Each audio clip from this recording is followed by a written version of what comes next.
നിങ്ങളുടെ നിഷ്കളങ്കമായ പുഞ്ചിരി നിങ്ങൾക്ക് എന്നേക്കുമായി നഷ്ടമായ ഇടമേതാണോ ആ ഇടത്തേക്കൊരിക്കലും നിങ്ങൾ തിരിച്ചു നടക്കാതിരിക്കുക. നിങ്ങളുടെ കണ്ണിലെ ഏറ്റവും സുന്ദരമായ പ്രതീക്ഷയുടെ തിളക്കം അണഞ്ഞു പോയത് ഏത് മനുഷ്യൻ്റെ കൂടെയാണോ അങ്ങോട്ടേക്കൊരിക്കലും പിന്നീട് പോവാതിരിക്കുക.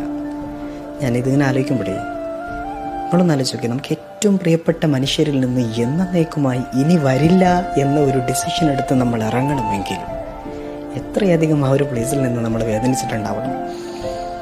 ഒരിക്കലും നമുക്ക് ഗസ് ചെയ്യാൻ പറ്റാത്ത രീതിയിലുള്ള മുറിവിൻ്റെ ആഴം ആ ഒരു ഇടത്ത് നിന്ന് കിട്ടിയത് കൊണ്ടാണ് പിന്നീട് അങ്ങോട്ടേക്ക് പോകുന്നത് ഓർക്കുന്നത് പോലും നമുക്ക് വേദനയായിട്ട് മാറുന്നത്.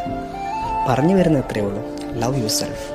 നന്നായിട്ട് വേദനിച്ച ഒരിടമാണെങ്കിൽ ഇനി ബാക്കിയുള്ള കുറച്ച് നന്മകൾ കൂടെ നശിപ്പിക്കാൻ, നഷ്ടപ്പെടാൻ ആ ഒരു പ്ലേസിനോട് എത്ര ഇഷ്ടമുണ്ടെങ്കിലും തിരികെ പോവാതിരിക്കുക. That's all. Have a nice day.